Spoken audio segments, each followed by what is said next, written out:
All right, we are live. Thank you guys for being here. We're excited for this live stream because it's first of its kind. Myself, Allegra Jackson, the marketing medulla, and Nisa Shepherd, who we are partnered at AJ CEO Business Coaching Group. So if you guys ever see us around and we're talking about these elevated business conversations, this comes from this new, I guess you want to call it a show, a live stream, whatever. And it's something that I think is so important, Nisa, because we're in a time now that business is shifting and Mhm. things are changing. People are changing. And Yeah. one of the things I remember is starting this coaching service in the pandemic and realizing that technology was advancing. Mhm. Everyone was stuck at home. So there were so many solutions and that needed to be had and problems that needed to be solved. But now there's a escalation of things that are happening, and so I think there's a lot of things that we're going to be talking about in this conversation.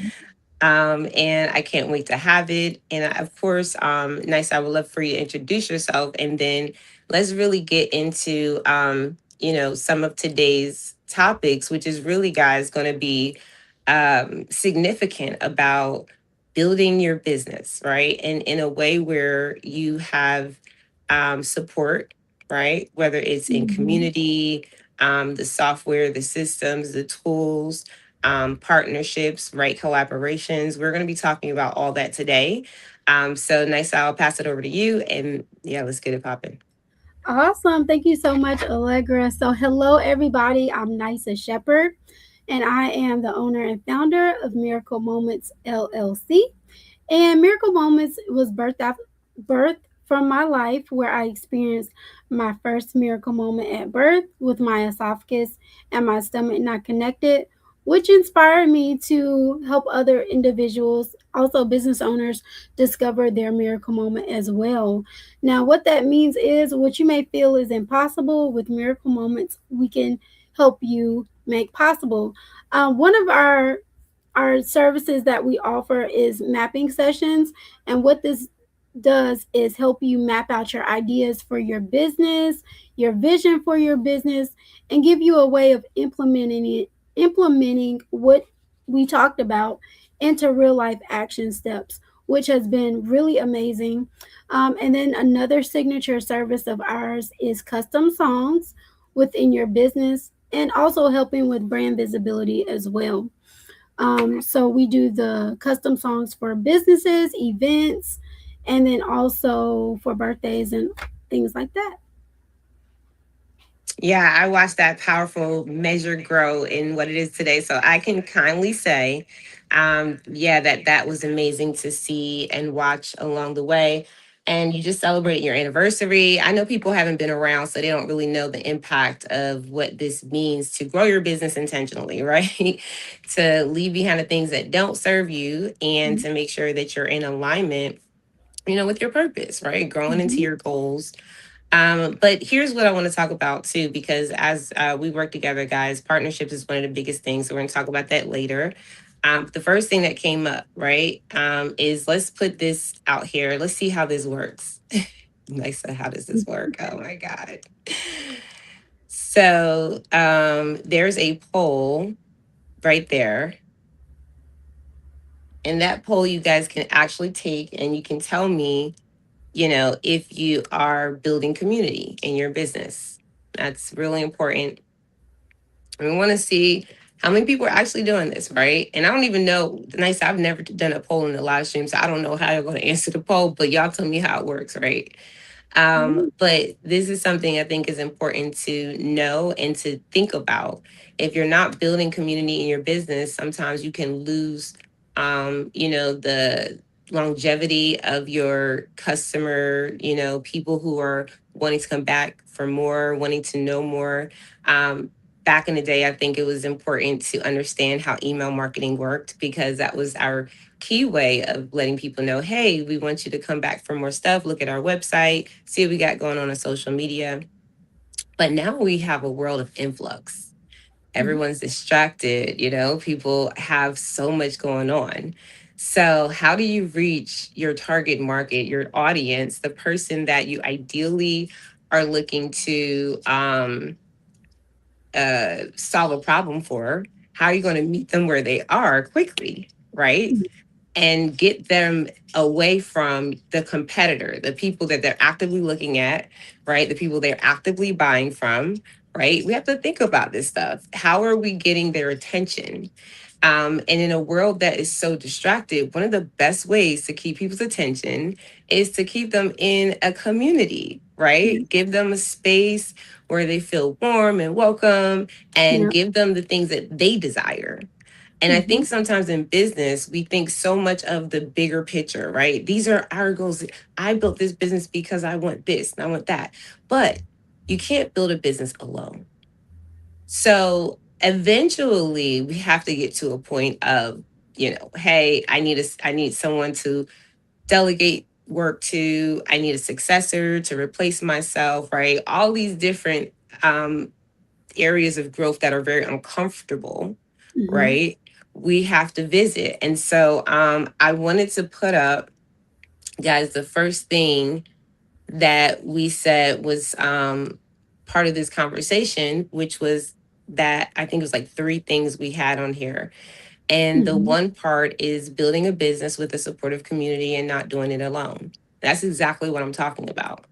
Yeah. Um, I will tell a little bit more of the story of how I built community in my business and what that looked like. But Nisa, I want you to go ahead and take the mic because, yeah, this is an important part of the conversation.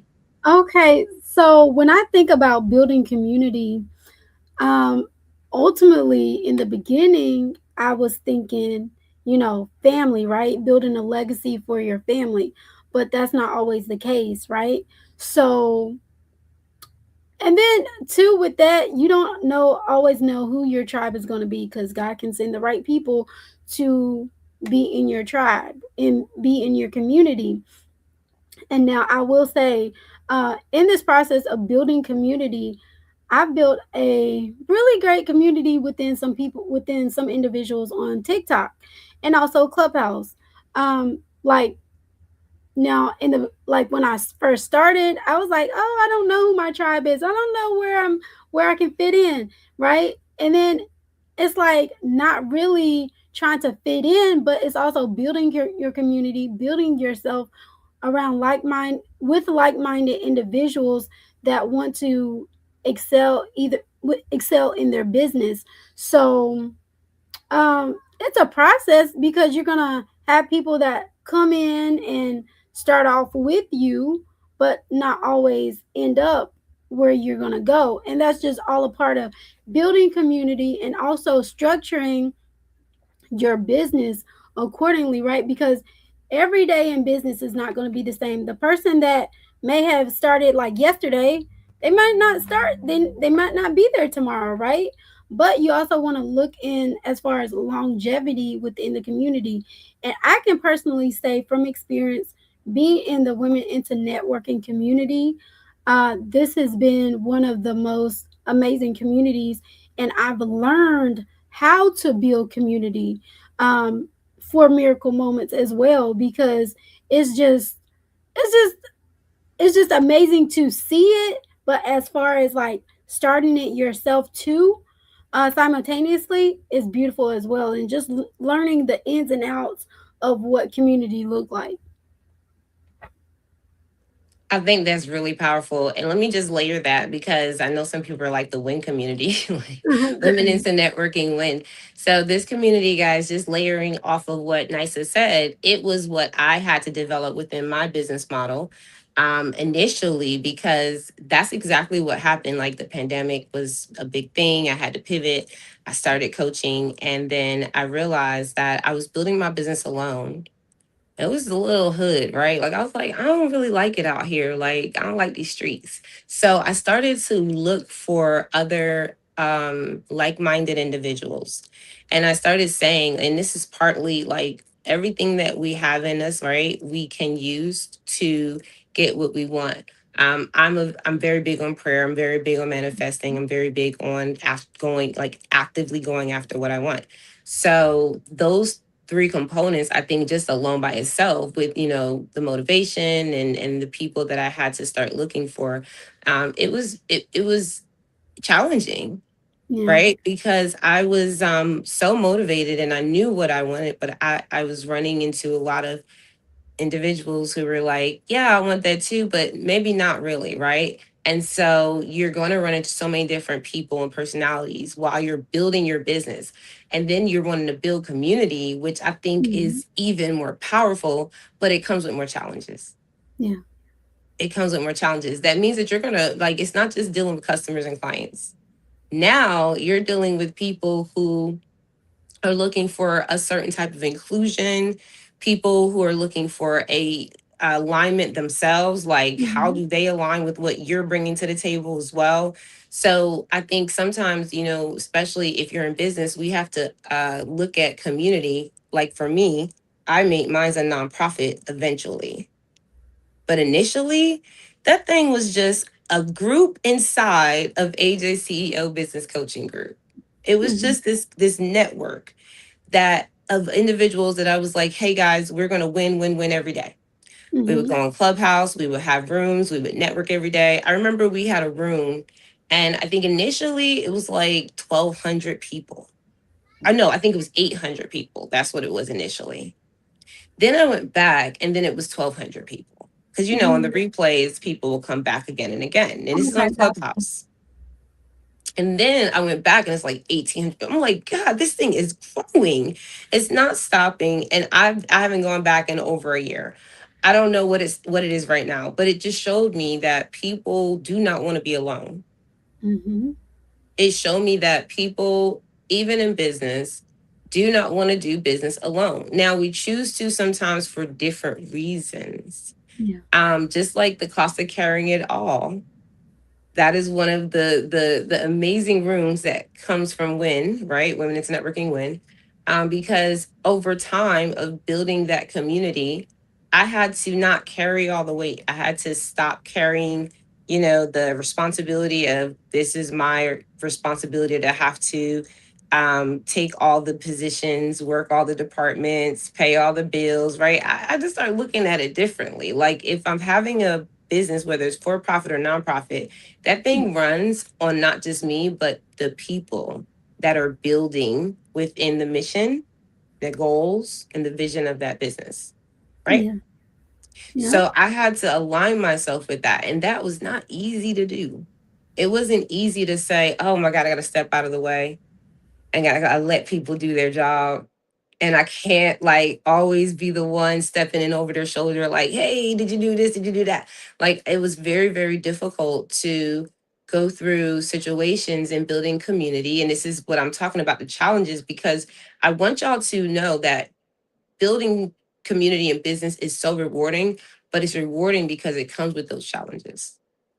Like, you're going to go through things so you learn, and you learn so much when you get through these things, like people joining your communities or joining what you're doing or joining your journey, and then next thing you know, something doesn't serve them and then they disappear, and you're Mhm. like, I was leaning on you for that, or someone, they're kind of leeching. There's a lot of guys, this is one thing I've learned in community, and I'll stop here because I don't want it to get dark.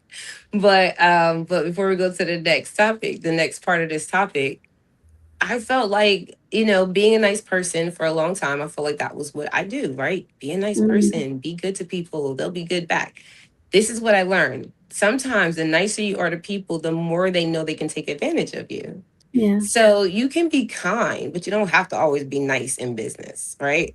So I had to realize that I was, being nice, people pleasing, right? And I wanted everybody to be happy. But in a real situation where something is functioning and is doing what it's supposed to do, everyone naturally will not be happy. You will have people that are coming for their own desires, their own needs, and it has nothing to do with the mission, nothing to do with the benefit of the community. And when you have those type of individuals, which I do call leeches, right? Mhm. Those people you have to look at and say, well, it's not that they're being bad people. It's just that they're in position where they don't really understand what they even need. So Mm. sometimes they're coming community and they're trying to figure it out and they're getting their benefit, but they don't know how to get back. Okay, so I'll stop there because it can get really dark and I don't want anybody like, dang, we started off already. But go That's a ahead, good Nisa. that's a good part. But also when you were talking and saying about delegating, what came up for me was uh, I'm I'm a person where I felt I'm learning that and knowing that I can't do it all, right?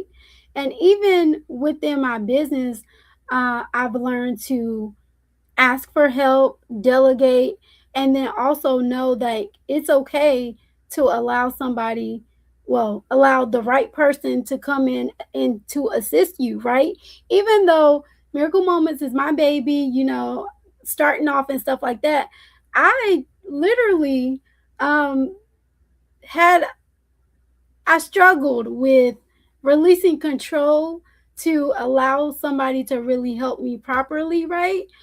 Because I felt like, oh, I can do this. I don't, even though I knew I needed help, but at the same time, I was like, well, I can do this, but what if they don't do it like I want it done? Or what if it's not done the way that I think it should go? And I had to really, even with talking to you, Allegra, I I had to sit with that, right? And I had to think like, okay, and I said, just give them a chance, right?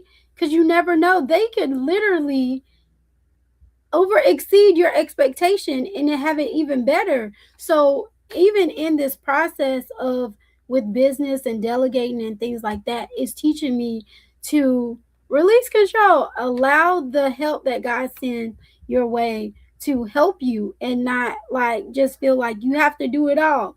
Release that control because that's what it is. It's control. And even though this is my baby and stuff like that, people can come in and help you and see your blind spots of how you can excel and restructure and do things better. So that's what came up for me when you were talking about that. Pretty powerful stuff. And I'll say this too, because we're going to go to the next part, but I think this is important because, and I'll go to the next part in a moment. But yeah, ask yourself, are you ready to stop, doing business in a silo and start scaling it with purpose, right? That's a great question to ask yourself. I think that's really, like you said, Nisa, sometimes we come to realizations through learning and seeing visually what things are looking like us, and it gives us hope. Like, okay, well, I can see that. I can see how I can do that. Some of us just do, and we learn through that process, right? We're like, oh, that didn't work, and we try it differently, right? So everyone learns differently, but you have to make a decision. Awareness, I think, is key, and making decision on the fact that, hey, I'm doing business alone, and sometimes that can be a comfort zone, right? um a place where we feel like, okay, I'm protected because I don't have anyone challenging me. And I know that's the hard conversation to have sometimes, because I told you the brain is powerful. I tell people all the time, the brain is so powerful and it will react for you. Mm-hmm. Your nervous system does the same thing, right? Your brain and the nervous system are connected. So we have to be aware. Awareness is key. If you're not aware, what happens is we sometimes stay in silo because we just don't realize that we're um experiencing trauma, right? From maybe, one of my clients, she told me, well, when I get into communities and when I get around other women, you know um they're always envious of me. And this is a client I had about 2 years ago, guys. So I'm just telling a very transparent story of someone y'all probably will never know, never see. And it was interesting because I said, well, why would you think that? Because everyone has different viewpoints in life. Everyone doesn't see out of the same, shade of lens. So I asked her, why would you think that? What happened to make you feel that way? She expressed some stories. Some happen in her spiritual communities, some happen in her work communities, in her career. She was like, she would climb the corporate ladder and get stepped on and, by other women. And I was like, oh, it's like, girl, like that sounds horrible, right? It's like, it sounds horrible that, she experienced that. And because of that, to keep herself safe, she decided to just work alone and start her business. And, that way she didn't have to compete with messy people. And the truth is that we live in a messy world. There's always going to be messy people. It's always going to be scammers. There's always going to be people trying to, take advantage. And that's why we have to be wise and decisive, right? Be discerning. And I think with her saying that she would rather be by herself and build her business alone because she's had those past experiences led me to believe that other people do too, you know? And so that's what I mean by sometimes we walk in trauma and we think it's us doing our business a favor. But the truth is you can't do too much and by yourself. You only have 24 hours in a day. You're only one person. And when you are competing with businesses that are, hiring multiple sales agents and have departments and are capable of reaching the market that you're in simultaneously, then you have to really think about it. Why are you really in business? Is it because it's something that you feel passionate about and it's just like it can kind of be a hobby, you can or can't do it? Or is it really something you're taking seriously? Because if you really want that business to grow, right, you're going to want to make sure that you hire people. And that means you cannot do business in silence. So I'll pause for a moment. Nice. If you want to add anything, I'm going to put up the next part of this conversation. So yeah, when you were talking about how somebody that builds in isolation pretty much, um, and didn't want to deal with messy people and the things that come with it. I see the perspective, but also at the same time, when we isolate ourselves, it doesn't allow us to grow to where we increase our communication skills with people, learn like how to navigate those messy situations or the problems that may arise, right? Because personally speaking, what I'm learning is like when I encounter either messy situations or situations that I felt like, ooh, this is really sticky, right? But all in all, right, is teaching me to evaluate what comes up for me, how to navigate it, and then also like what am I learning in that situation? Am I learning um to structure business properly? Am I learning how to like the flow of a service like from the beginning to the end, right?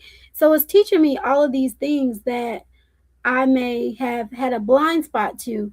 And then also being in community where we're able to really talk about these things, because what I've learned from you is from different components of the business, right? To know like, oh, okay, well, I didn't see it in this perspective. So now it's giving me a way of going back to think about this procedure and how I can view it from a client standpoint as well. So that's really great because it's teaching me and allowing me to grow in that area. So while isolation of not wanting to deal with messy people and situations, that's a comfortability level where people, I feel, and I've experienced of where we are continuing to grow from. And just learning from it is not always the best thing to be isolated from people, because you never know how somebody can bring another perspective to what you're doing, and you be like, oh, I didn't think about that. All this time I'm sitting here in isolation, and you had the answers, or you had this perspective that could really change the trajectory of what I'm experiencing in this moment. So that's what came up for me. You make me want to take notes. This is so good. The reason why I think it's so good, y'all, is because where are my pens? I think it's so good because as you were speaking, a couple things came up for me, and I don't want to just move on just to move on, right? Um, when we are in silence, right? Silo, isolation, which is funny. I just realized that. Oh wow. So when we're in isolation, right, and all these things, we actually have to realize that there's a reason behind it, right? Like there's always a reason behind it. And that's what I look at, because being in isolation is not a bad thing by itself. It's just not, because there's reasons why sometimes you need to be in isolation, and I think that that's so important, especially when it comes to us believers. Anyone who understands that relationship you have with God, sometimes you just have to have that alone time, right? And that may require being separated from other people. So isolation is sometimes really good. Get away, get your head together, go on a vacation. Isolation is great. Take yourself out on a dinner date, right? But I think isolation is good when it's used in a way to be healthy, right? When it's used in a way to give yourself time to replenish, rejuvenate, renew. That's great. It is not good when it comes down to fear. Okay. When isolation is done out of fear, like afraid of being around other people, afraid of, being in crowds that you feel like you shouldn't be in. Some people feel like, oh, I'm not worthy of this crowd. I've heard people say that before. I've been there before. Also, isolation is not good when you have something that people have to be included in, like we're talking about a business, community, because if we isolate ourselves in those respects, then there's nothing to be built on. No relationship, there's no context to be had. So we have to, understand why we're isolating ourselves. And to that point, Nisa, I think also isolation, especially when you have a business, because you can isolate yourself and have your peaceful, quiet time on the times that you need it and still run your business and have community. You can still do that. Um, but I think the reason why sometimes we don't do that is just my opinion, is that we don't have boundaries set. So if we don't set boundaries so that people know, hey, like you just can't cross this, then yeah, we feel like we have to force ourselves into isolation so that no one gets to have any access at all. But that's my opinion, but I'll move on. This part is talking about adding the right asset systems and software to scale. All right. Nisa, what do you think about this one? Adding the right asset system software to scale. Um, it's very important for sure, because if you don't know the right assets, especially the right systems, especially when it comes to like the finance parts of your business, like tracking your income, your expenses, and things like that. What I have learned over the years is tracking everything is definitely important, and having the right systems in place matters, because especially once it's time for tax time and things like that, you have to know what you spent, what you can submit, what you done within the business related to the business. Of course, that's taxable and things like that.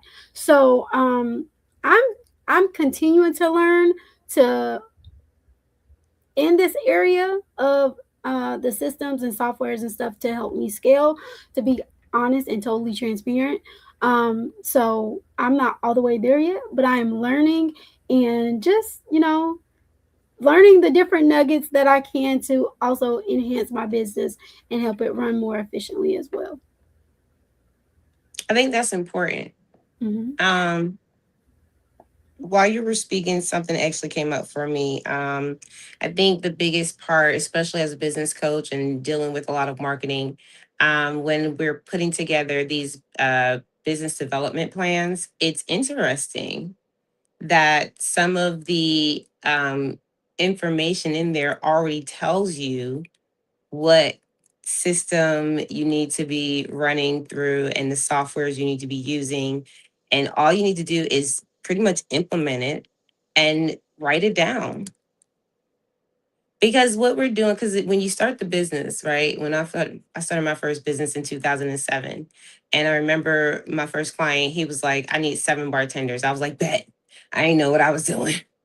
But it was just fun, right? It was like, okay, let's do it. Let's just run it. And I did what I knew to do. I didn't have a whole, system of like, okay, this is going to be how we, run this client through the onboarding process, and this is how we're going to submit a client, checklist, and this is how we're going to send out an invoice. We didn't have anything. I didn't have anything. And software, it paid me in cash. Cash was the software, guys. There was no paywall, PayPal, Cash App, Zelle. It was none of that. It was cash. And back in the day, guys, just FYI, and they still do this today, they write receipts. Like we used to write receipts out and give receipts to our customers. So um there, we live in a world where we're versatile. You can be very flexible. A lot of old school entrepreneurs are that. But I personally have been able to kind of switch back and forth, right? So at one juncture I can, go back to my old school methods. And I could say, hey, I'm just gonna make sure that I'm using uh I don't have to use anything digital, so I'll go back to cash in hand and I'll write receipts. Or I can say, hey, I want to switch my software, so I'm not using this as my payroll to take payments. I'm going to use a different merchant system. And here's what I think is interesting to me, because when we get into this conversation, the words itself, systems, software, assets, scale, right? Are we getting it? Are we even understanding what that means for us in our business? Because a lot of service based providers, right? If you don't have a product, I don't know if y'all notice, but it's very difficult to scale a service. I don't know if people realize that. I mean, it's not like you can't do it, but it's a lot more difficult. So being able to add, that's why people will, coaches will write books and get merchandise, right? Because now you have something that you can use to scale up your brand. But I also want to say, with when it comes down to software, and I'll start with each one of these, right? There are certain things in your business that you're going to need as far as assets are concerned, right? And if you guys need to find out the assets that you may be missing in your business, if you go to my website, we have an actual free resource page that provides all types of business assets that you can utilize for your business, right? And one of the things, Nisa, when we first set up a business development plan, the first time I started the company, we did a 30-day, what was it called? 30-day business startup package. And it was everything that a business would need, right? So you need to have your business license, your EIN, your checking account, your virtual mailbox if you're going to use that, your physical mailing address. You need your business credit, your net 30. And these are all different assets that are applying to your business to make sure that not only that you are credible, official in the eyes of the state that you're operating in. But also, you're going to have assets that you can add to your business that are going to increase the level of your value. And those are different assets that we could talk about down the line. But I just wanted to start there because just talking about assets by itself, I mean, Nisa, what comes up for you? What assets do you remember putting together in your business that you felt like, yeah, this is what my business needs to be effective for what you're doing? Well, one would be my ebook that I just put out. I put the ebook together that I felt like that would be a good asset for the business as we're building because when I'm thinking about it, and I'm also doing the miracle moment mapping sessions, it aligns because it's helping people, um, of course, build up their confidence and also reflecting where they are to where they desire to go. And then also just not in dealing with the asset part, I'm learning to not overdo it. If that even is a thing, right? Having too many assets and to where people who are coming into your community or business gets confused about what the whole objective is. Does that even make sense? In a way, like that's just what came up for me in talking about the different assets and things like that. Yeah. And I think also, if you think about it, like this is not just your physical assets, this is Hmm. also things that identify your business. So, and this is something, and this is what I actually thought you were going to talk about, Nisa, was your brand assets. Or like the Um, services. no, your brand assets, your logo, your Yeah. Oh, girl, listen. when your, you, I mean, definitely your digital products and your Mhm. physical products. Um, things like that. But I think it's also more to it than that because that's why I want to Mhm. break it down more because what assets are you guys needing to think about if you're looking to scale, right? How are you going to make sure that your business is set up for success initially, and then how are you, like Nisa said, adding those assets to make sure your business is growing accordingly? I think it's very simple, but we all do it differently. But go back to you, Yeah. Nisa. And then, okay, so what just came? I'm glad you said that, right? Because I'm as you were talking, and I'm thinking like, oh, okay, like the services, right?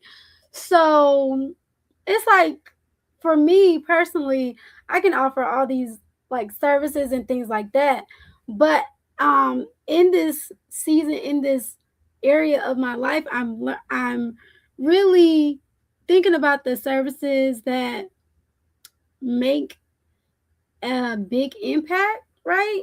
I know I can because I it goes back to doing everything, knowing what you're able to do, right? But then also too, like just because you can do it all doesn't mean that you should do it. Like so, because I of course I offer the logos, the custom songs, which is the signature service, and the graphics and stickers and things like that, which I have been thinking about and feeling like, ooh, I offer a lot of services. I offer a lot of different assets to what I'm doing, right?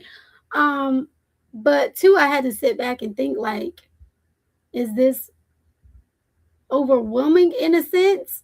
Or is this what people desire? Or like, what is That's it? a great question. Yeah, so like what is like your core offers? Like, yeah, you can do all these things. And literally, guys, this is what I'm really sitting with myself to now. Like, I say I offer all these services, right?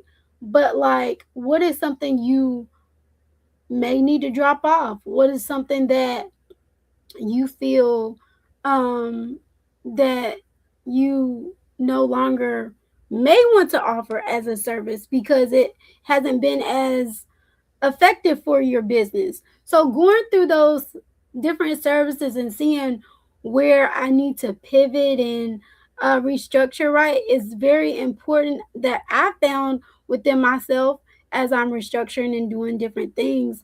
um, is that's what came up for me is asking myself those hard questions. Yeah, I can do it all. Yeah, I can offer all of this, but really, realistically, where are you and what services are you really um that really gets your heart happy and really makes you like, okay, yeah, I love doing this. This is not like uh I guess a task, so to say, right?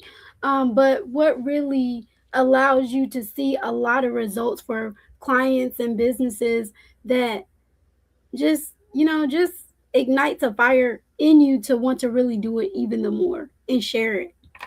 Yeah. Well, I appreciate you sharing that. And that's very Mhm. transparent about, just the journey of it all. Like we all Mhm. have to go through a certain part of the journey of realizing what we need, what works, what doesn't work. But Mhm. here's what I do want to explain for some people who are like assets. What does that really mean for me? Mhm. So, assets are the intellectual and operational property that give your business long term value and leverage. So, for those of you who are like, what's the definition? Because I'm big on that. I'm like a Mhm. vocabulary girl, right? So, I like definitions. And if you think about what asset is when you're scaling, you want to move from trading time for dollars and focus on creating assets that work for you. So this is about scaling your assets, right? Not about selling your assets. Yeah. So selling is what I think you're talking about, Nisa, because you're saying, is this overwhelming me? Like, is this actually too much for me to offer and do? Are people actually wanting this enough for me to really put work into offering this? Now, that comes from discovery, right? For those of us who Mhm. are in that space, discovering if our product lands in the market well. A Mhm. lot of that comes from market research, right? We ask people how Mhm. they like the product. Do they want more? Will they buy it? Who do they buy it for? Like we ask all these questions because we really want feedback to know how do we put that back in the market and how do we make sure that it lands so well with people that around the holidays, they're all automatically buying their song. Now, here's where it's scalable. And I'm going to take NISA for example. Here's where it's scalable. It's scalable when that is actually not taking time away from you, NISA. So if every time somebody buys a song, you have to actually put time into creating something for that, that's not scalable. Does that make sense? Yeah, that Yeah. makes sense. That makes Be- sense. because if you're not around, Then it's just not gonna get done. Yeah. So I see what you're right. saying with So that. this is why there are, everyone go crazy with, and this is why the I in business is so important. Mhm. Elevated business conversations with the lowercase I, because that's the same I in IT where it comes down to really that information bracket, guys, where you're actually using what's already out there. And digital technology has advanced so heavily that now you can build an app for that. Yeah. You can build an app for that. So whatever you're doing, you can build an app for that. You can build an app where people can just put in prompts and information and but if that's not a service that is scalable and you want to curate that service to be exclusive and something that you actually put time into, then this is why we say, okay, well, make sure it's worth your time. Mhm. Make sure it's worth your time because if your customer acquisition cost is is lower than your is higher than your customer lifetime value, then we got a problem. So anyway, guys, and I know I may be speaking on higher grounds here, but just basically saying your assets, guys, are intellectual and operational property that give your business long-term value and leverage. So Mhm. examples of this, right? If you have a certain framework that's proprietary, right? You secure that framework as yours. A lot of people trademark, they make sure they secure their stuff, right? They copyright, right? So this is stuff that if you are, and here's what's a lot interesting is a lot of us, we create actual documents, we send out to clients, we put out there into different platforms. And that stuff is actually uh it's your asset. Mhm. It's your intellectual property. So whatever you're putting out there should have something, either a copyright on it or it should have a trademark. Okay. So, sorry, it's just something burning in the kitchen. I ain't in there though. It's not me, guys. It's not me. So yeah, so basically you have your proprietary frameworks, things that you're putting together. Maybe it's a program, maybe you have a signature something. It could be training materials. It could be like Nisa was talking about digital products, right? It I'm just saying. So that's one area. Also, brand assets. Like Nisa, we were talking about, you do a lot of things that are inclusive in a brand identity.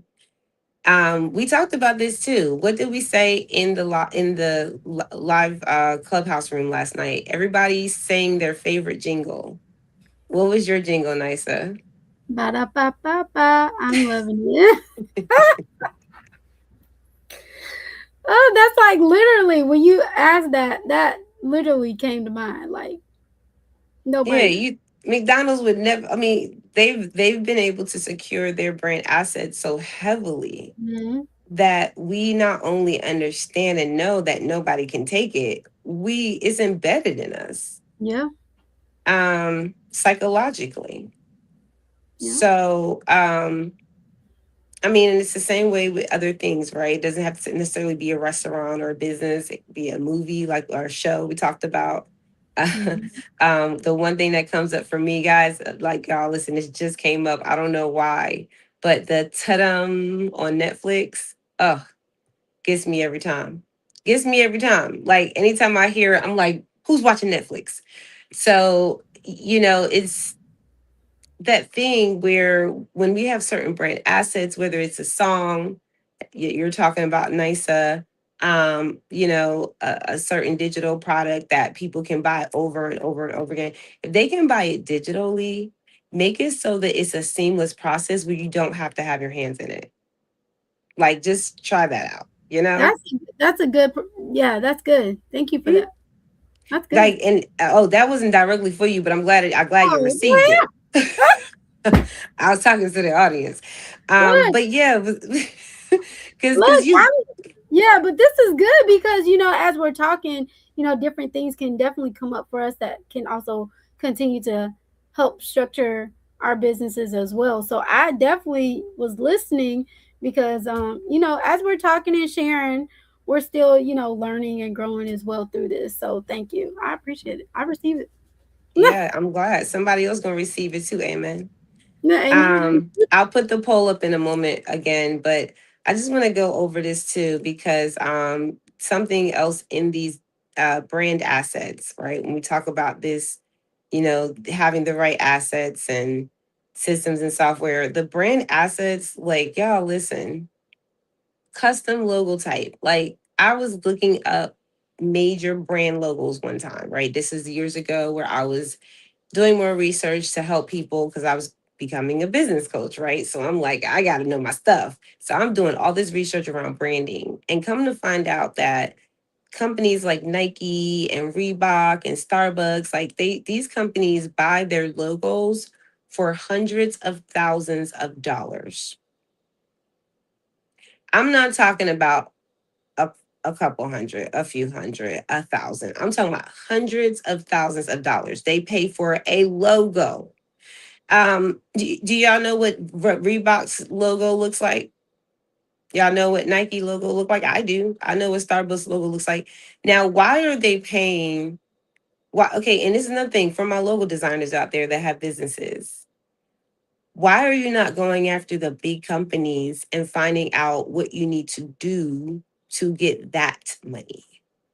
Because when I looked at the fact that, and I'll look it up now, that these companies pay this much for logos, I was like, well, maybe I need to switch my career.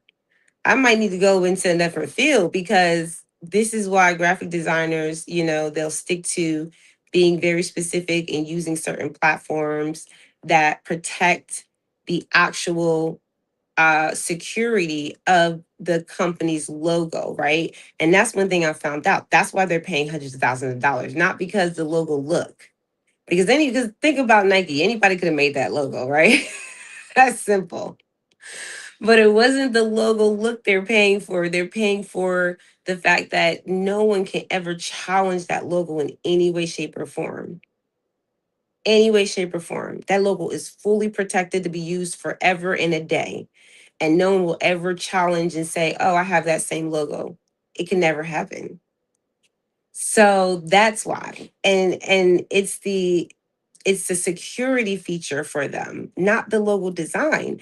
And so I want to ask you guys, when you were customizing your logos, right? And this is for my people, y'all need to go to NISA and ask her to get your logo done.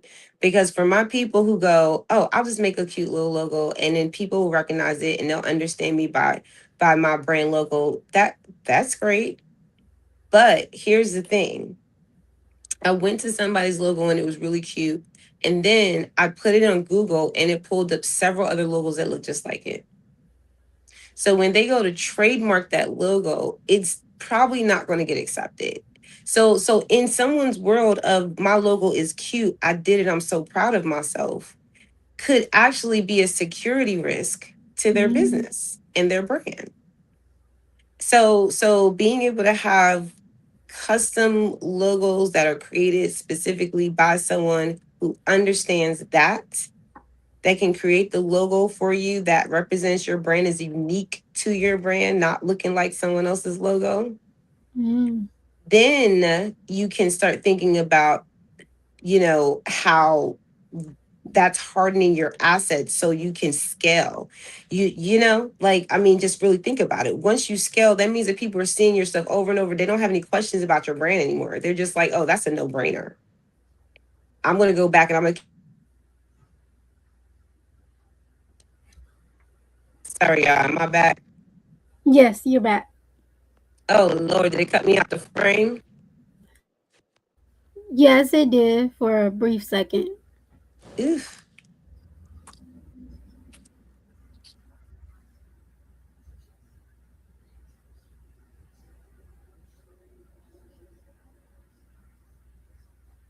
Are you still there?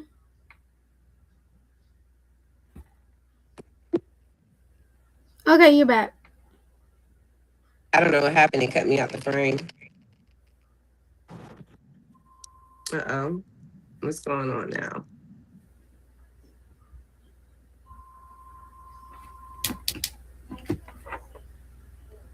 It went. Can you see yourself? Am I back? Yeah. I don't think Where are I'm. you? I don't see you now. Let me see. That is so weird. Sorry, guys. Little malfunction here. Probably have to pull me back up. Yeah, I'm a put you down, put you back up. Hold on. Okay. No, I think it's my camera. I'm gonna dip out and come back in, guys. But y'all, wait, I'm telling y'all something. This is crazy because this whole thing about having your logo, I want to dig deeper real quick, but just give me 1 second. I'll be right back.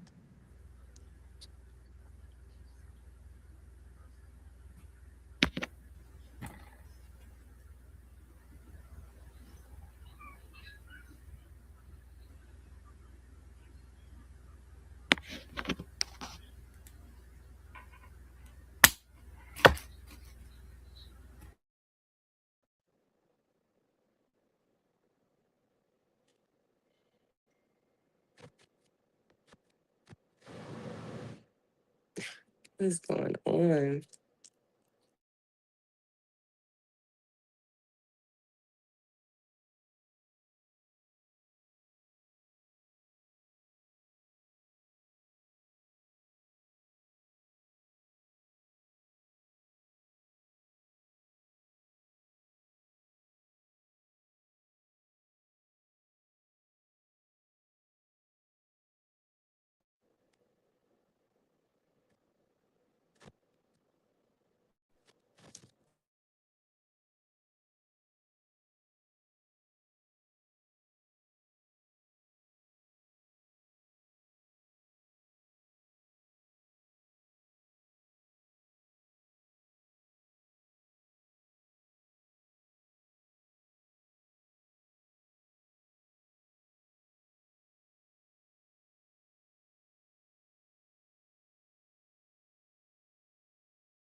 I still can't see you, Nisa. I don't know why. I don't know why it's doing this. Can you hear me?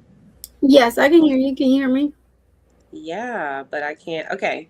Anyway, did you have a comment for what I said so far while I get this together? No, you were just sharing some really great information about, especially within the logo part of it. So that was great. Okay, yeah. Um, but, oh, somebody answered the question. That was cool. Mhm. I love it. Whoever said yes, shout out to you. Shout out to you for real, because honestly, that's the truth. The truth is that we all kind of need to start thinking about what that looks like for us in business, Yeah. right? Um, I will say this too. What I was talking about with the whole logo thing, guys. Listen, I did my first. I think I did my first business logo when I was like, starting a bartending company. I was like, let me just do something real quick. Can't remember what I made it on. But yeah, it was cool. It was cute. It was fun. But after that, I learned my lesson. I was like, no, I'm going to get a graphic designer, and I want someone that really loves what they do to do that for my company. And that's the same thing that I recommend for my clients as well. I'm like, give someone a chance to do what they love to do, and it's an investment into your growth, into yourself. And I thought it was interesting when I looked up that branding perspective that big companies, they invest. That's how they make money. They invest and they get the right things in place. So that brand asset I talked to y'all about when it came down to the logo type, I thought that was important because sometimes we don't realize that we're not really willing to go out there and scale and do the thing because we're like, yeah, that foundation still looks a little wonky. So get your assets in order, right? Make sure that you're actually um, ready to scale, right? Make sure you're ready to scale. And also, too, like when you put things out, copyright it. Do you do that, Nisa? Like, have you ever run into that issue where, you put something out and then someone just takes it and uses it as their own? I have not, as of yet. Prayerfully, that As would. of yet. Yeah, but you know what? Even with the music, is what I'm learning is to copyright it. So Yeah. that's what I've been doing. Like just and then getting around people like yourself, and then other people that know the different areas of what we're doing and how to protect ourselves when we're out here in business. And um, like for me with the songs, copywriting is very important, and I'm learning from the individuals that make music like myself to copyright my music and how to exactly put it out and stuff like that. So, yeah, when it comes to the whole copywriting thing, that's very important because you don't want nobody to steal your property of what you worked very hard for. So, yeah. Now, I will say this. Now, okay, so I have a music channel, and then I also have my music out, which I copyrighted. Now, one of the things that happened to me on my inspirational channel, it says where my music has basically, it was me that was using my music on my own streaming platforms. But because it was like worded differently, it's saying, oh, we have to take this down because somebody else is, you know what? Somebody else is saying that they own the rights to it.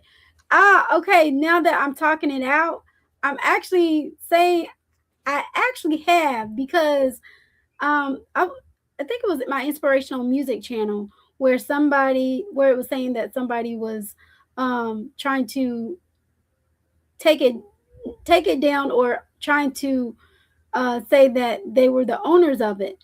But because I showed that, this is copyrighted, this is where it's at, it got reinstated. My video got reinstated because I own it. I copyrighted it.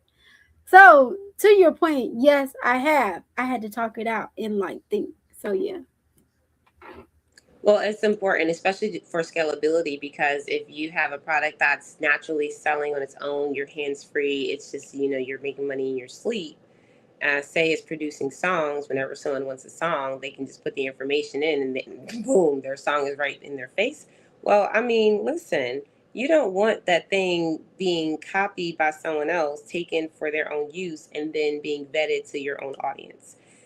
So I think it's just really important to look at that, like your digital assets, anything that you're putting out there, white papers, any type of anything.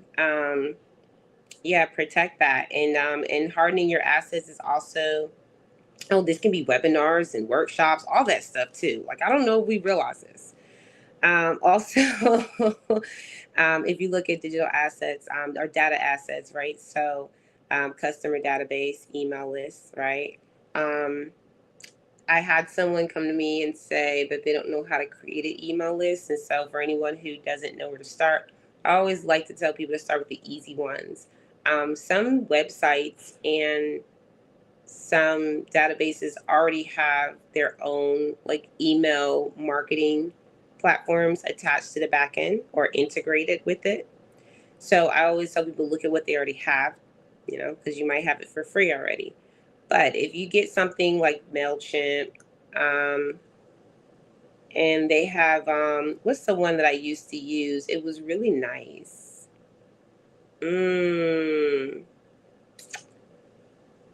Ugh, I'm so mad that I can't remember the name of it. I'll have to think about it and give it to you later. But MailChimp is one that comes up for me right now. And if you're building up an audience that, say, you go out to networking events and you meet people out and about, you see people online, you get their information, you have a forum on your website or somewhere where you're collecting the information, all of that is adding to your data assets.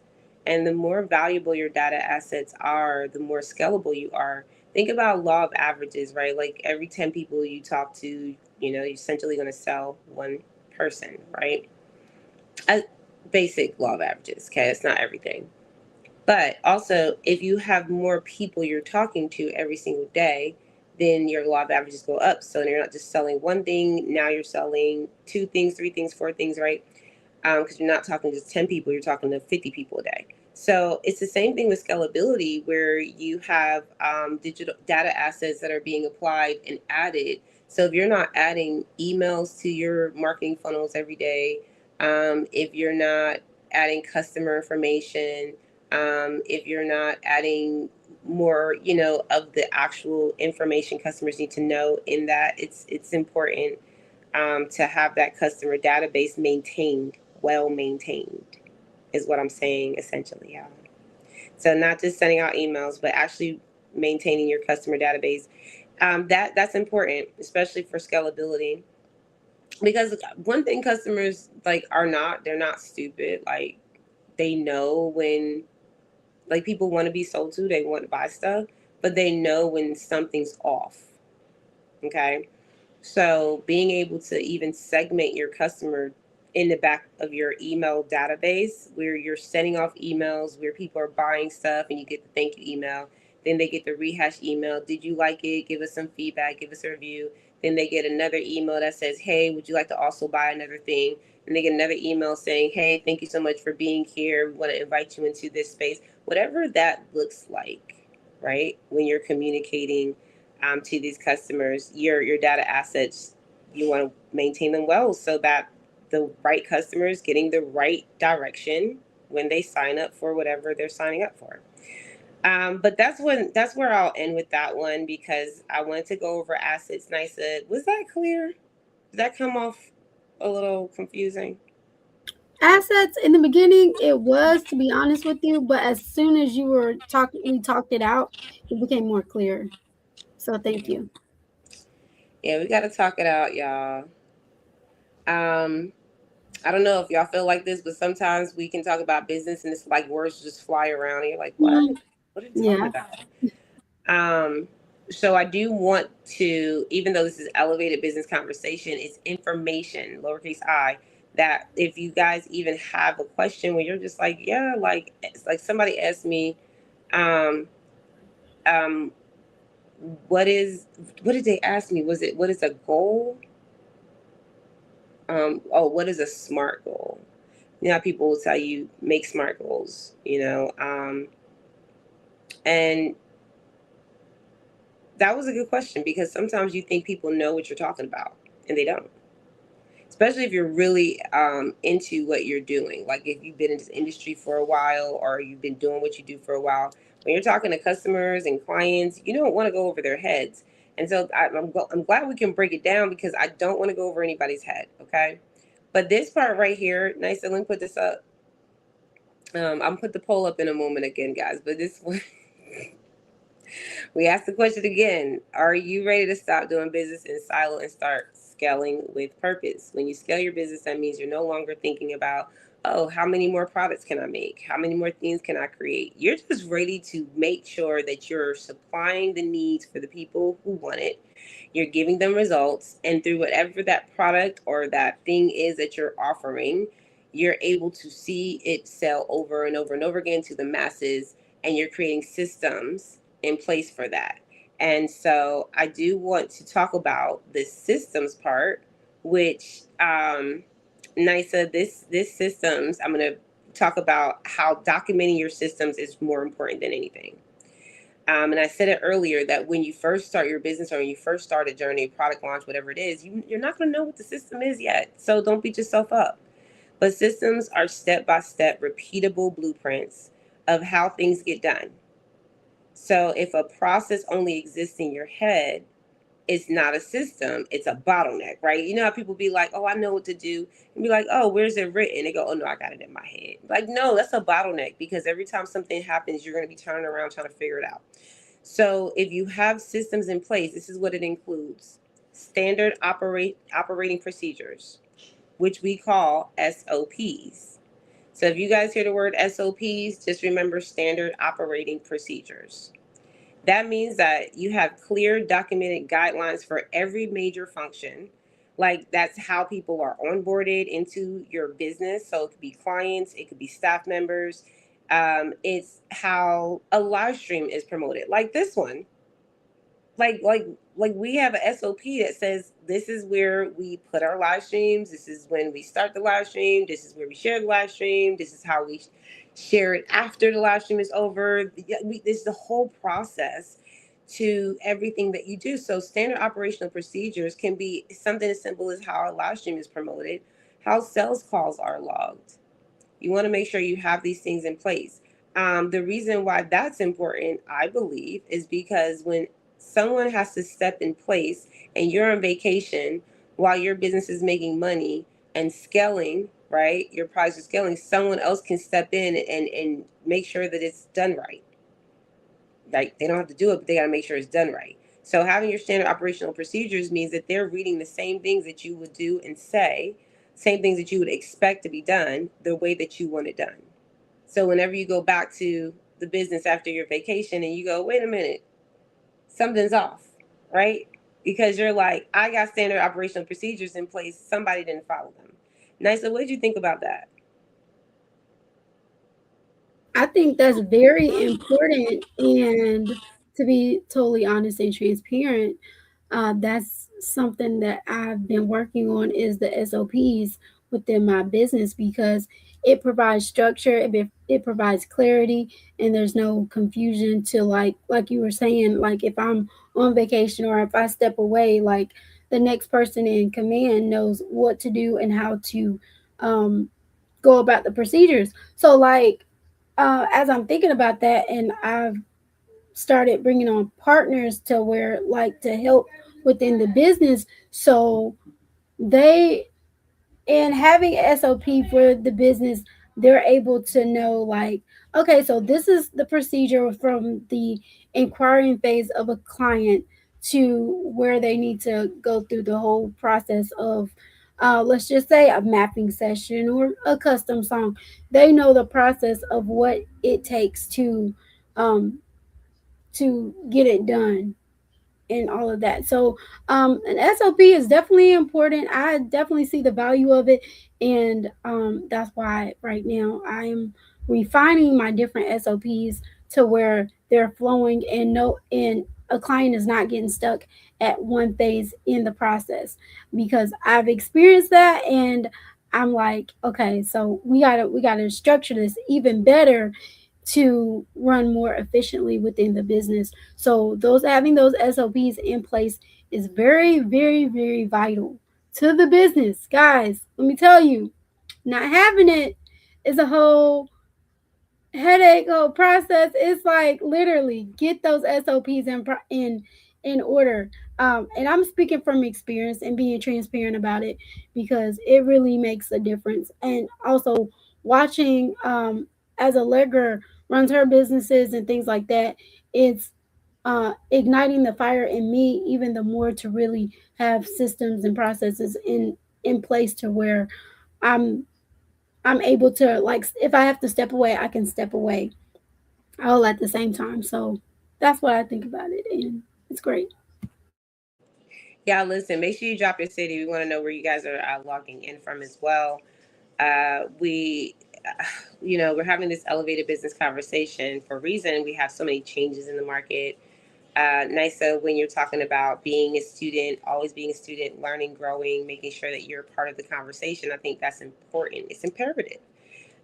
Because when we have SOPs in place and when we're learning and growing, first of all, we're not being hard on ourselves, right? We are actually just learning how to do the things that are necessary to make the business grow.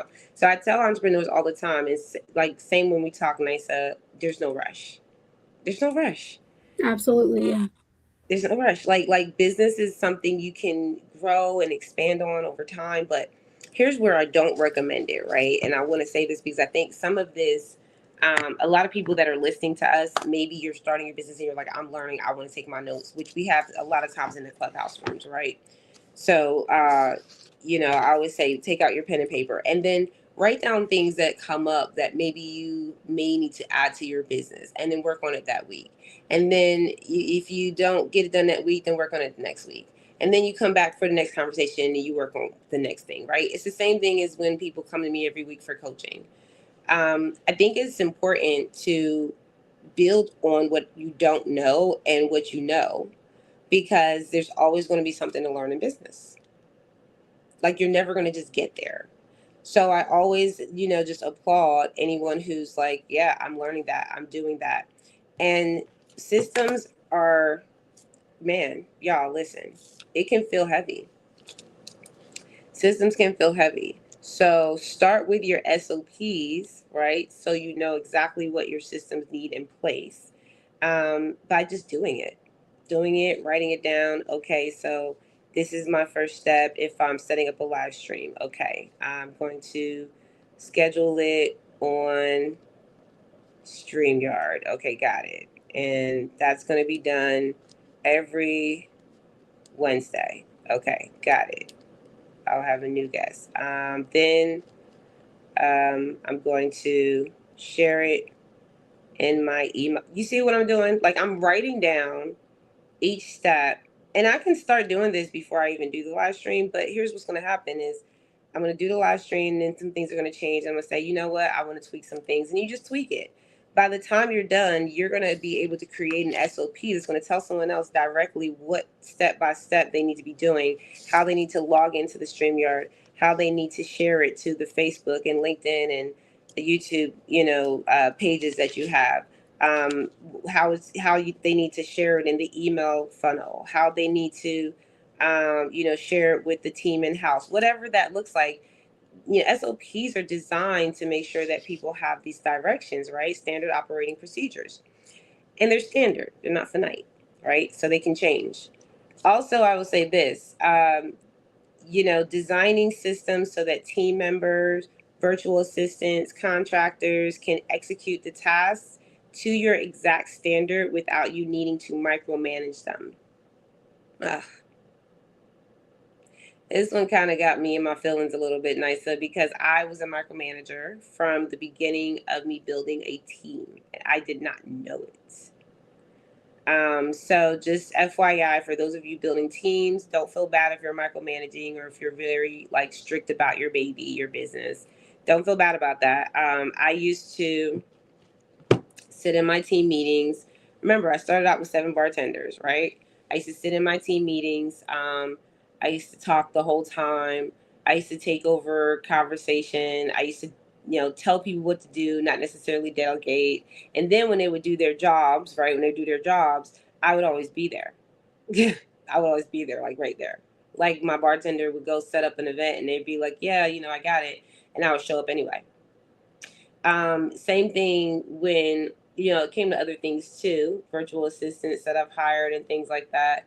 And gave them, jobs to do, but then I'm micromanaging.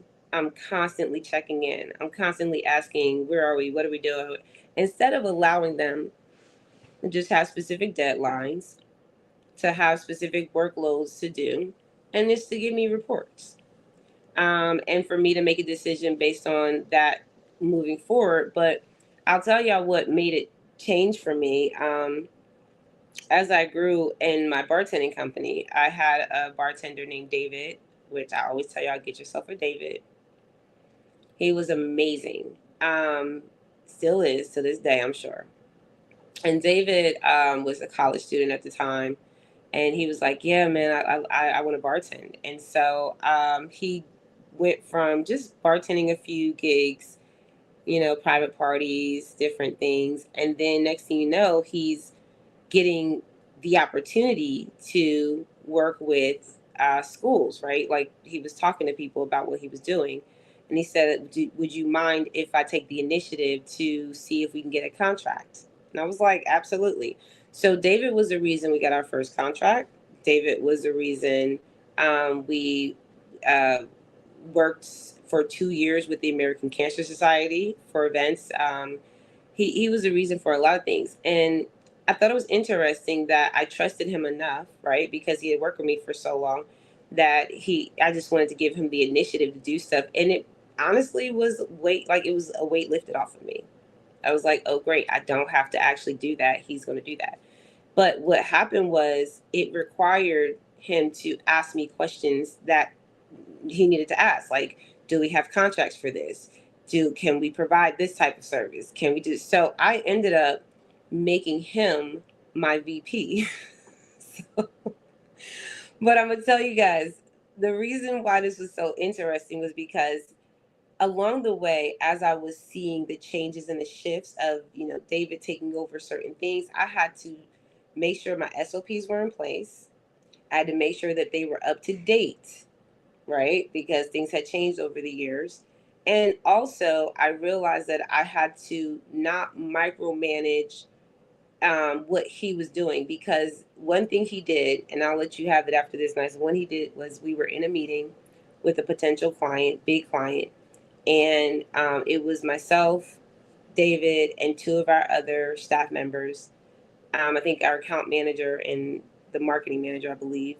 And we're sitting with the client, and I'm doing all of the talking.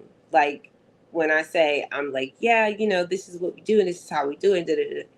So after the meeting is over, I'm thinking, man, that was such a good meeting. Like we did great. We had a great time. We got so many great results. We're going to get the contract. And David pulled me to the side after the meeting and he said, "Can I talk to you alone?" I was like, "Sure, no problem." I'm thinking this man is going to quit because I'm like, the way he sounded, it sounded so serious, right? And I'm like, what we got to do? So he goes, "Allegra, as your VP, when we're in meetings, I need you to sit back and not say anything." And I was like, what? What do you mean? And he was like, "As your VP," and he repeated it. And I was like, okay. So it made me realize, because I had already been told over the years, over time, hey, I can do my job. I'm good.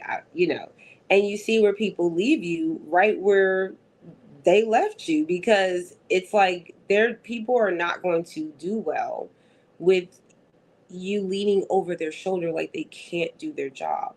So I had to learn how to let people do their job. And that big lesson that David taught me that day was, I mean, it was such a hit to the heart and the head, but I needed it. So, a lot of us do need to kind of learn through our experiences to not micromanage, but that's something that is necessary if you guys are going to really, really get good at your systems.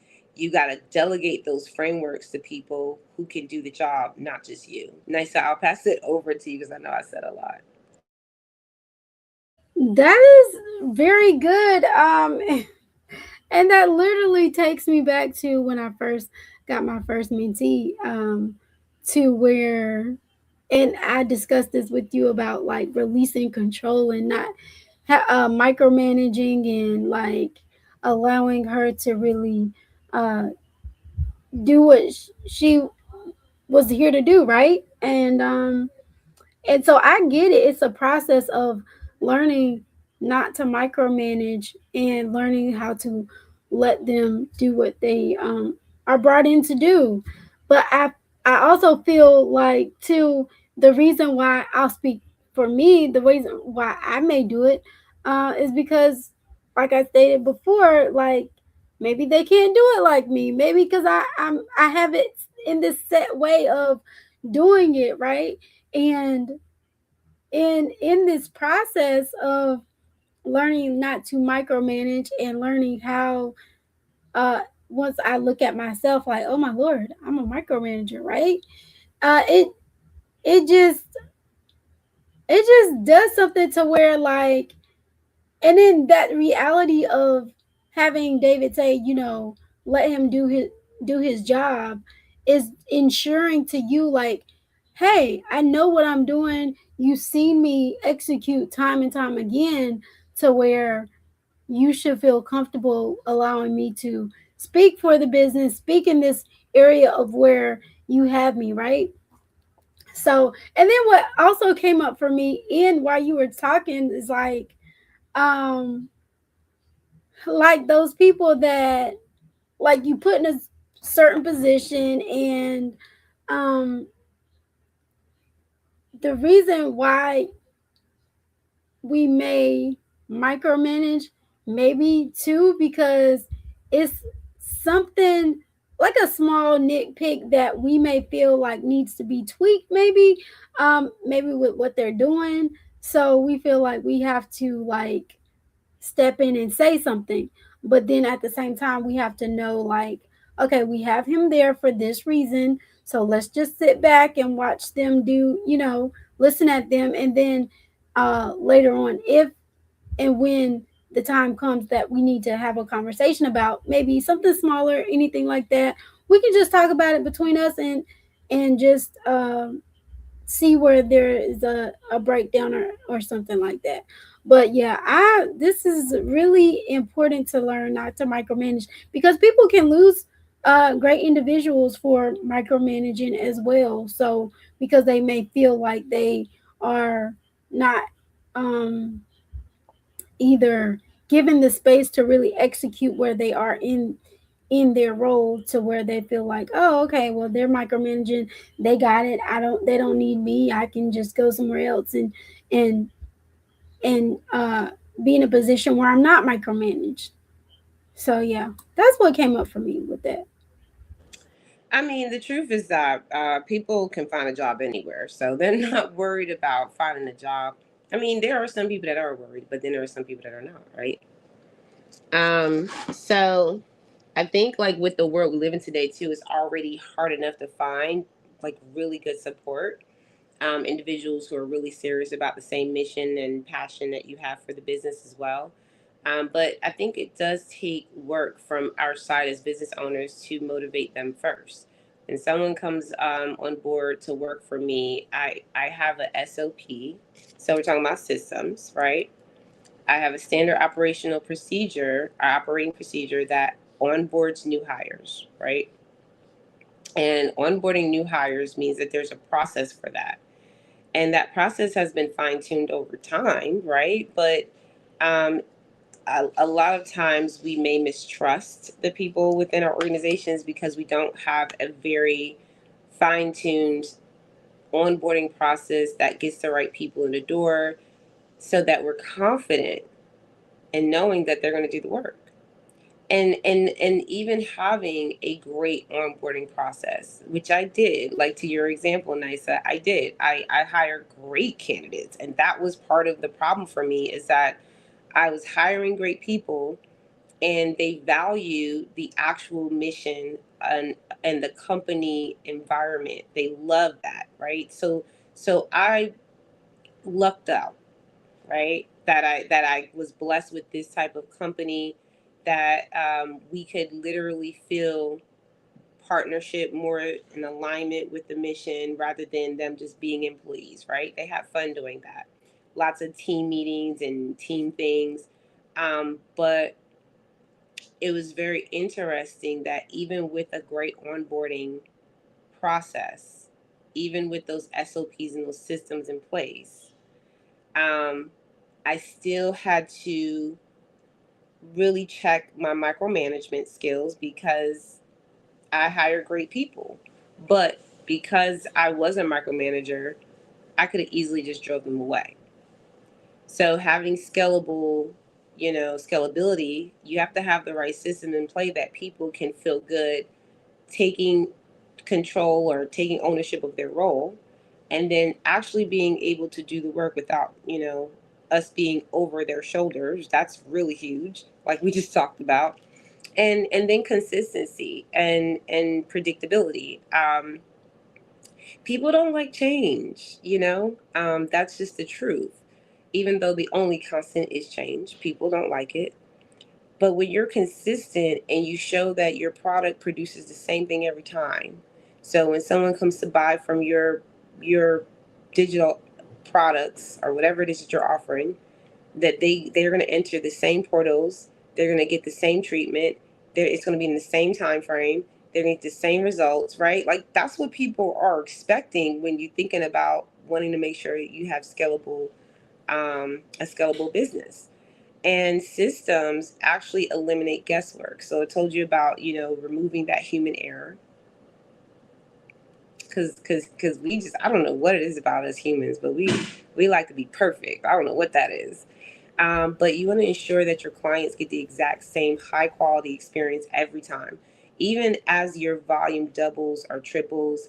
And I think that before we go over to the last one, which is automating your software, but before we go into that part, when we think about companies that volume starts to double and triple, I think about these huge brands that get really big, so big that half of the time they're not even thinking about some of the stuff we're thinking about, right? We're like, oh, I'm just gonna leave and they're gonna lose a customer, and they're not worried about losing you. They're so big, right? But even with these companies, when they get to a certain point of being at that volume, right? Where they're doubling or tripling their profits. I think that still requires a high level of still producing high quality experiences, because when you stop doing that because you're making a lot of money and you feel like people are automatically buying, which I think that's what happens a lot of times, then we start to see this buyer's remorse. People start to feel like, okay, well, I know I've been buying from you for a long time, but don't start switching up on me. So predictability in business is really good. Like, I don't know, what do you think about that, Nice? Like, I think sometimes we take it personal that our business is so boring, like it's so consistent and it's so predictable, and it's the same system all the time and the same process all the time and the same 1 2 3 step all the time. And especially for those of us who are somewhere on the spectrum like myself, right? It's like, no, you want to switch it up. But with a business, if you're wanting to scale, if you want to do that, you have to be consistent. You have to be predictable, because other people have to get that access without feeling that friction or that barrier of entry. What do you think about that, Nisa? So when you were talking about predictability, it allows is very good because they know what they're getting, and that's why when people know what they're getting, they're repeat customers and they'll come back. And also, not only will they come back, but they'll also refer a friend, right? So I think predictability in business is really good. Now as far as the boring part, I mean, that kind of just comes with it because you know what to expect. Um, oh yeah, all I have for this one is predictability is good. It just allows people to come back for more of your services because they know the experience that they're going to get is the same thing, same over and over. And it doesn't necessarily have to be, boring or like very blah or anything like that.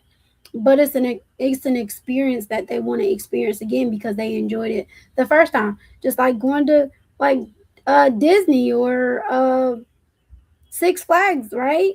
They have orders, standard order of operations. They have um, rules and regulations that they go by. And some people may not like it, but yet, does that stop them from going over and over? No, because it's the experience that they're given while they're being served during their time there with uh, that theme park or organization or business or and things like that. It's the experience is what it all boils down to. Even though the procedures are the same, it's the experience that makes the difference. It is. So I will say this because I think there is a place for that, right? Like when I was when I was thinking about it before you said something, I was leaning more towards because I had clients that would change their website and their social media and they will say, "Oh no, I'm going to use this lead generation. Oh no, I'm going to use this system," and they would switch it up like all the time. And I'll be like, "Why are you going to use that now?" And they'll be like, "Oh well, because it's just a better deal, and I think I'm gonna save more money." And I want to highlight that from a brand perspective because if we look at our businesses and we're still in this building phase, I think businesses have to realize where we are. So if you're in a building phase and you're like still getting the business together, that means you're not ready to scale yet. So that's not the conversation for that. Building the business, you're figuring out what that all is going to finally look like, right? So you're like, hey, like I like the way my business is structured, but I'm still building on the back end. I'm still seeing what it looks like for people to be onboarded, to be hired, to be let go, to actually work within my departments. Still building out my product line, still building out my service line, still making sure I understand which product is more in high demand than the other. Like all those things are part of you building your business. That is not a scalability position to that you're in. So if we understand where we're at, then this conversation becomes easier, right? Because then we're not trying to scale something that is building. When you're building on these things, right? We're talking about the assets, the systems, and the software to scale. If you're building those things to scale, then you want to make sure that you understand, hey, I just want to get these things in order, meaning that if I have my, and I want to go back to what I was saying with the systems, if I have my SOPs that I have to work on, standard operating procedures, and everything I'm doing this week, I'm going to write down what that requires to get done. Okay. And that means that every single thing that you every major function in your business, onboarding new clients, doing live streams, sales calls, how they're logged, how they're all that stuff. You want to create a step-by-step repeatable blueprint of how it's done. Now, if you're like, I'm so confused about what that even looks like, I don't even have the capacity to think about that in the way that I need to, then you need accountability. You need to have someone that's on your team. Maybe you need a mentor, a coach, right? We always give you these supports, these means of resources. So even before we leave the live stream, I'll put down, and I need to actually put this note in, score.org, which is the local uh, organization in your state that you can use to get free mentorship. So if you're lost in this and you're like, I just need somebody to walk me through this, you can go to score.org. If you want someone to work on your full business model and you're just like, yeah, I just need someone to work with me throughout the process of my business journey, then you need a coach. And I'll also drop that link in the chat as well. But yeah, with this is concerned, Nisa, it's going to be boring to build those systems because it has to be predictable. It has to be for the client to have ease of access. And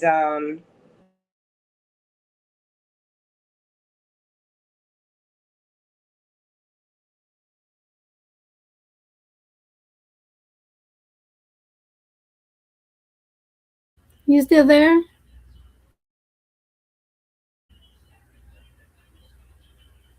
Allegra.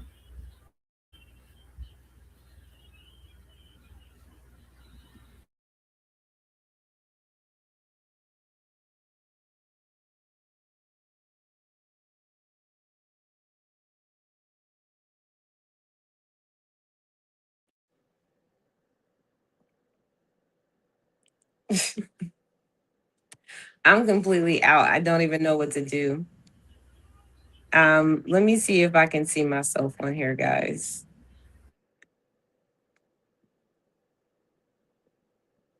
It's saying I can't even see.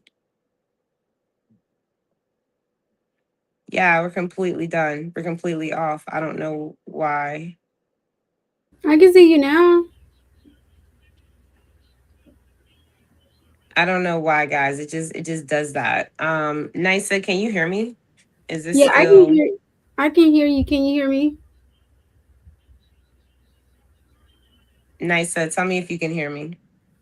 I can hear you. Can you hear me? Can y'all hear me? Put it in the chat if you can hear me. Yes? Okay.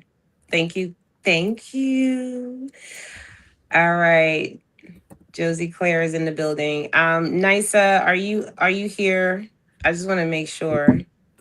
Cause girl, I'm just popping in and I'm gonna remove you and bring you back up. Pop you in and out of here. And for some reason you weren't showing on the live stream. No. Remember when So you why went can't in? I hear you? She is showing? Y'all, this is retarded. Huh. All right. We're almost done, guys. Give me 1 second.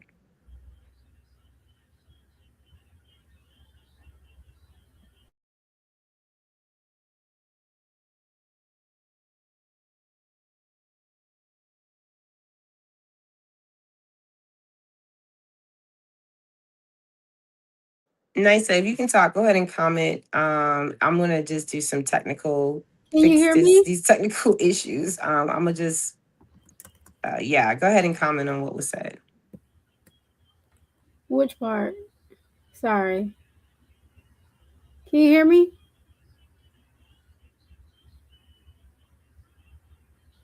Hello.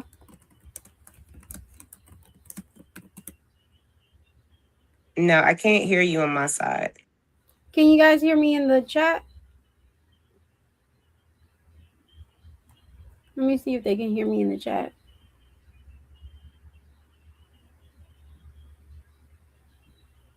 Let me see. Um. Hello.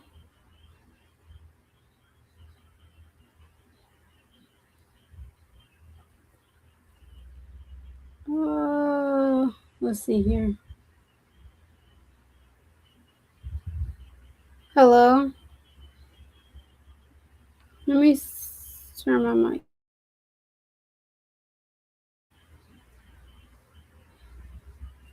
All right. Can you hear me now?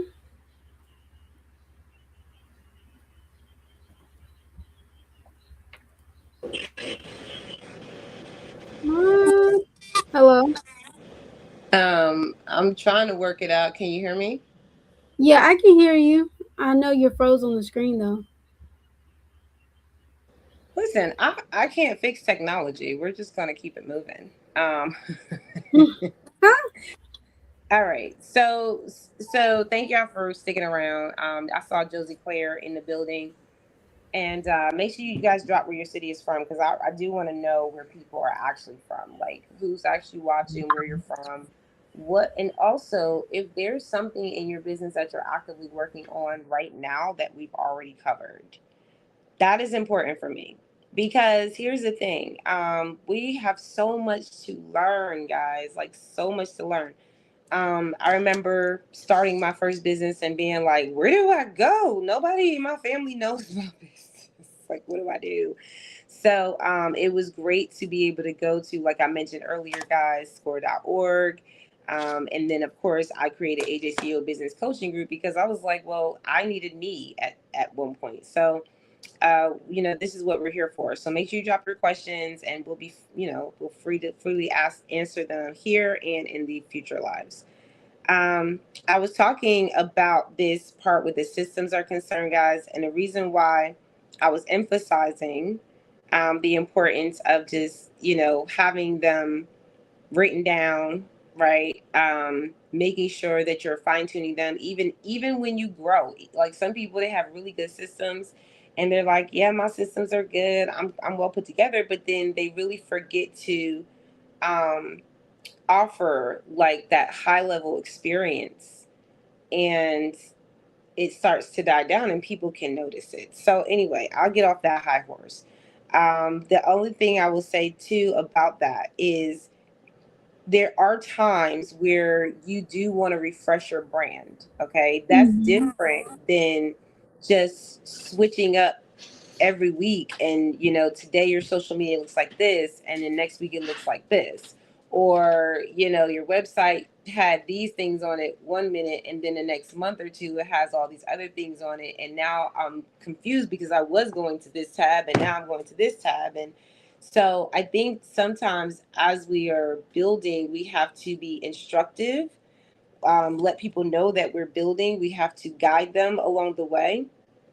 But once we get to a place where we're like, okay, good, like we're scalable, then you actually can look at your brand as something that you can refresh. And when I looked it up, right, like major brands, McDonald's, Nike, Reebok, we talked about them. Every 7 to 10 years, they do a full rebrand, a complete structural overhaul. This means tearing down old brand assets entirely and building a brand new identity from the ground up. Most established companies go through this deeper transformation every 7 to 10 years, and it happens when a business fundamentally shifts its model, merges with another company, targets an entirely new demographic, or expands into a completely different market. So, at some point in time, you do have to change, right? And and younger companies, for those of us who are growing fast, like some companies are like, I can't even, like the guy with the hats with the wood grain and the NFC chips, he didn't know that he was gonna scale like that, grow that fast. He was homeless, and he just decided to do something that he really felt like would be needed, and when he did, people ran to it. Now he's setting up what he needs to set up to make sure that that's going to be scalable, right? But I think it's just really important that when we look at these things, right, and new businesses that are fast startups like his, within the first 4 to 7 years, he might actually start thinking about, you know, um, kind of rebranding, changing the look, right? Giving it a fresh appeal, not because it's not memorable or it's not something that needs to be consistent. It's just that it is consistent. It just needs that upgrade, right? That's different. That doesn't mean he's going to change it entirely, but it just needs to be rebranded, refreshed. And um, it looks like within the first 7 years of operation, 74% of fast growing businesses, 74 to 79% rebrand.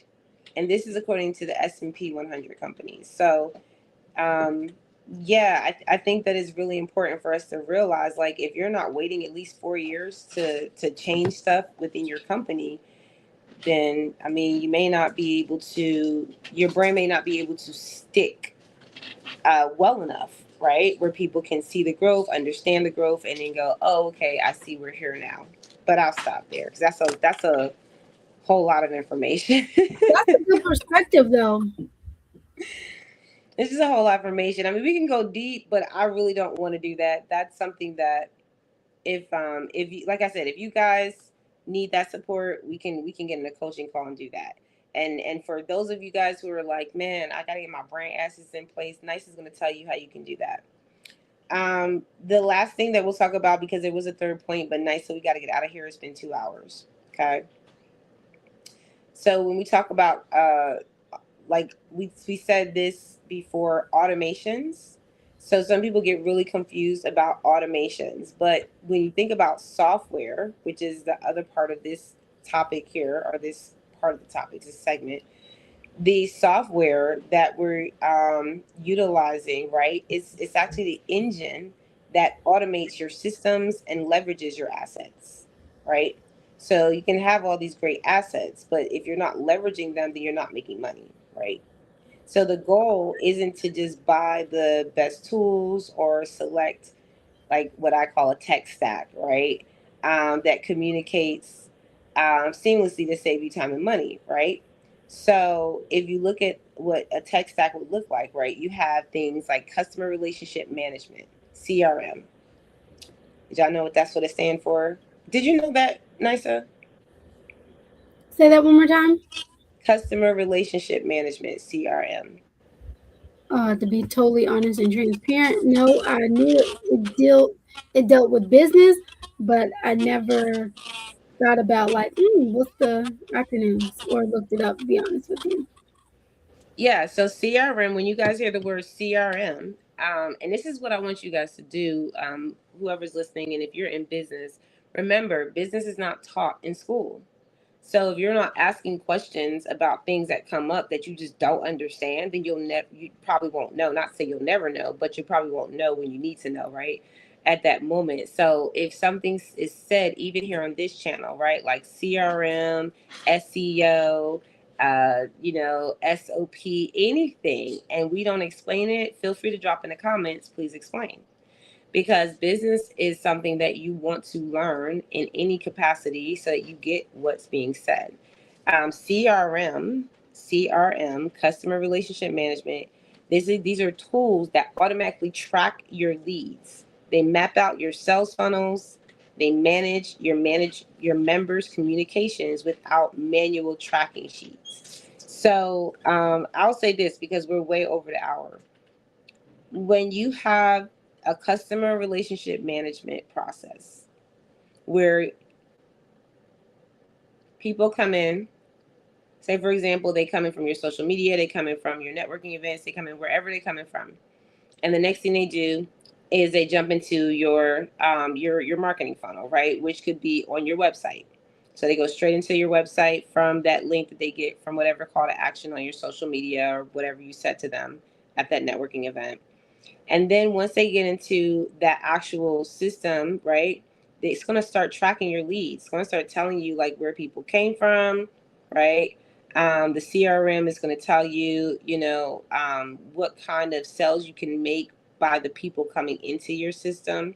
So this person came from this networking event. This is what they were interested in. Now we're going to track them down this process of sending them emails and giving them offers. And so that's important, because if you are not putting together a customer relationship management process, then that means that a lot of times, this is the hard part that I have to deal with, and this is what I'll end with. A lot of times we're just manually doing things, because we're just like, oh, I'll just figure it out. Um, but that's because sometimes we don't know what we don't know, right? We're just figuring it out. We're doing the best we can with what we got. And I want to say, as far as building these things in your business, um, I've never done business alone. I felt lonely in business. I have been left alone in business, but I've never chose to do business alone. And there's always support, right? The actual resource I'm going to put here, guys, is the SCORE website and the AJCEO website. I'm going to make sure you guys have access to both, because if you are stuck in any situation where you're like, I don't know how to move forward with my business, I don't know how to move the needle in my business, then that means that you need to be asking for help. And we just talked about this in one of our community rooms, right? Because we said the first tip here was all about making sure your community was big in your business, right? I want you guys to make sure that you get support you need in whatever way or capacity, because building your business alone is not wise. And when I started my first business, I thought, I didn't have anyone in my family that knew how to build business. My mom suggested going to my cousin, which I did. She was the only person that I knew of that had a business at the time that I found out at that time. But, she was really busy, right? She's really busy. And so I had to go to the best resource possible, which was SCORE. And score.org, y'all, listen, when I say that if you're not utilizing what's already available to you, then you can't really complain, So let's do that. We'll see you guys again in another week. We just want to make sure that we get your questions. But before we actually end, we're going to give you time to put your questions in the chat. If you guys are logged in from any of our channels, let us know where you're logged in from if you did not drop your city. But Nisa, I do want you to end with any final words, any words of encouragement, or anything that you feel like you would like to share before we get out of the live stream today. Well, one word of wisdom advice that I would leave out, not leave out, but put out there. Um, Definitely don't do business alone. Because there are going to be things, there's going to be parts of your business where other people can help you and they have already experienced and they can give you, like Allegra was giving you tools on how to on where to go for help if you need it, right? And then also by the different experiences that we've had, we can share with you what we experienced and how to navigate through that particular situation. So don't feel like you have to have it all figured out like today or tomorrow. It's a process. Take the process how how you how you need to. Like, don't feel like you have to rush, right? And every piece of your business, handle it with care. Don't rush it. Embrace the process. Feel what comes up for you. Acknowledge what no longer serves you, right? Because as I'm talking to you about this, I'm also evaluating that within myself also as well as I continue to grow within my business. So just know that, don't stop what you're doing. uh, Take a pause if you need to, but don't quit, because there's somebody out there that needs what you have on the inside of you to um, to execute what they're doing in their life as well. So yeah. All right, that was bomb. Thank you so much, Nisa, for those final words of encouragement. And for everybody that joined us today, thank y'all for these 2 hours that we gave y'all. Listen, y'all know I'm very strict on the rules, right? But we gave y'all 2 hours of just as much enthusiasm and motivation to just get your business elevated, get into the space of just informing yourself of what you need to do to move forward. We have 3 people that answered the poll today to say yes, they are building a community in their business. I think that is absolutely fabulous. I'm giving y'all an applause. And I think that, for those of us who are not even thinking about that yet, this is an encouragement to do that as well. But for those of us who are struggling with that, say, hey, you tried building community, it didn't work. Or even if you are one of those individuals I described earlier and you're shying away from community because of experiences you've had before, maybe it's a little traumatic, we do have resources for you in AJ CEO Business Coaching Group. We have partners that you can work with, such as NISA. And NISA, before we get out of here, can you tell them how to follow you? Because you mentioned some things before that people may want to contact you about, maybe get their brand assets together. Oh yeah, sure. Thank you so much. So the way you guys can connect with me, by my Facebook channel, you guys can connect with me on Facebook, Nisa Shepherd, or Miracle Moments LLC. That's Mirakul. Or you guys can find me on TikTok every Monday at 4 p.m. Eastern Standard Time. I hold a networking live where you can come and tell us what you do, how we can connect with you, and also how we can what's that other word? We can support you. Yes, so how we can support you. It's a lot of great individuals that come through every Monday and tell us what they do and how we can support them. And then also that too is building community as well. Then you guys can find me on Instagram and then also LinkedIn as well under Miracle Moments. So yeah, that's where you guys can find me and connect with me. I look forward to connecting with you all too as well. All right. Thank you, Nisa. Thank you guys. Have an amazing day. And we will see you next Thursday at 10 a.m. Eastern Standard Time.